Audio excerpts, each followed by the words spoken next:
grab a tissue for this romance story between a World War II veteran and his long-lost love spans decades and proves that time can't erase true love. K.T. Robbins is 98, but his memory is sharper than ever. It's been 75 years since he was part of the 95 The Bakers Battalion, stationed in Brie, France, during the Second World War. Robbins was happily married for 70 years, but before that, he had a romance that no one knew about, not even those closest to him.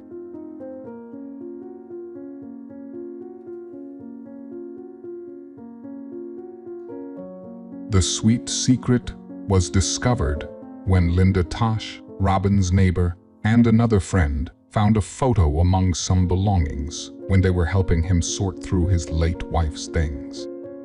Robbins and his wife never had children, but Tosh says that she and a few other neighbors are like his daughters. She was like, "Hey, Kay, who is she?" He knew instantly, she recalls. He said, "Oh my goodness, that's Janine Ganai." Robbins gently interrupts, "She was my first love." Robbins has a soft voice. You remember her? I remember her well. And his recollection of his first meeting with Ganai brings an audible smile to his words. "We took a boat to Brie and set up our tents and mobile bakery," he says. "We baked up to 3,000 pounds of bread a day. Back then, our ingredients came in huge bags and large gallon cans. We had set some large cans of lard by the fence, and a young girl approached us with 2 little kids, her brother and sister. She said, 'Mister, can we have those cans?' I said, 'Sure, but what in the world for?' She explained that her father would use the lard and then the metal from the cans. That's how it all began. Love stories begin in all sorts of ways, as we know from real life and our favorite books. Have you read the 10 best romance novels of all time? From there, a friendship and more grew. We became very good friends," Robbins says.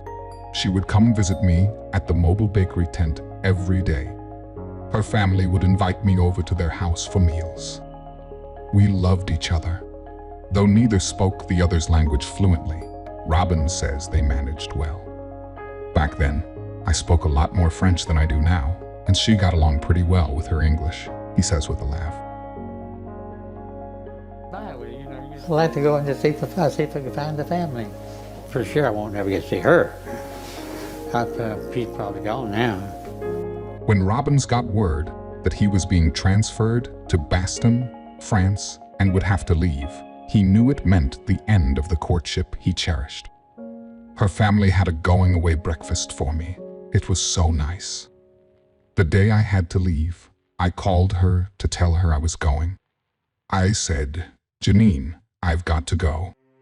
I don't have time to see you,' and that's when they ripped the phone out of my hand and said there was no time for calls.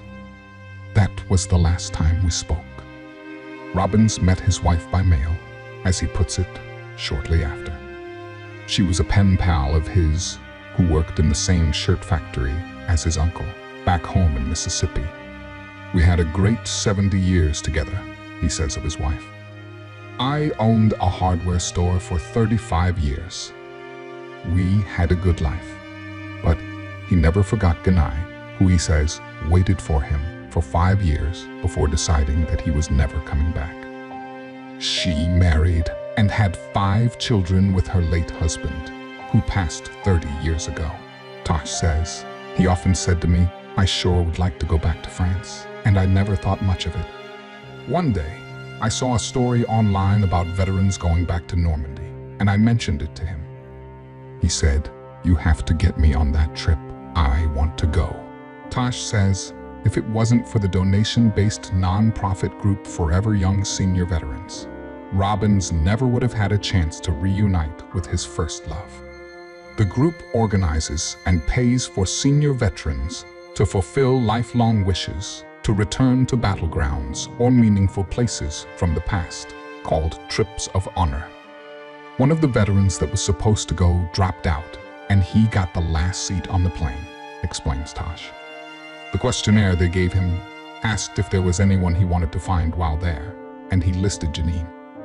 We tried to tell him it wasn't for ex-girlfriends, but for other soldiers, but he refused to change it. The call that changed everything. 24 hours later, Tosh got a call. They had found Ganai in a nursing home in Metz, France. Penser à lui, mais en disant peut-être qu'il est là, peut-être qu'il va venir, peut-être. Un camion. J'ai pleuré, bien sûr. J'étais très triste. J'aurais aimé qu'après la guerre, il ne retourne pas en Amérique. She was 92. Her family first denied that their mother had ever been in a relationship with Robbins. But once Ganai saw the photo of herself with him, she confirmed that she had. They had never heard this story before. This. Back then, people kept these things close to their hearts. It wasn't something they shared, Tosh explains. The trip of honor was more than Robbins could have ever dreamed. No one told me she was still alive when we went down there, he says. No kid. And we're gonna meet her. We're gonna meet her. Yes. She's alive. Well, And she's waiting for you. No kidding. Finally, one of the nurses on the trip turned to me and said, "I'm going to tell you something. She's still alive." When we got to her nursing home, they had her wheelchair in the lobby. I recognized her immediately. She's still very beautiful. After 75 years apart, they embrace. Oh, wonderful time to see you, girl.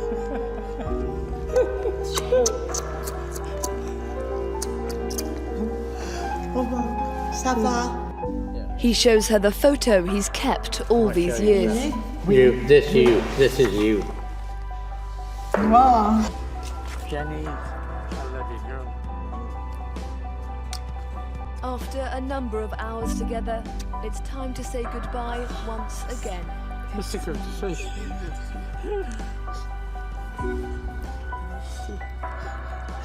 Bientôt.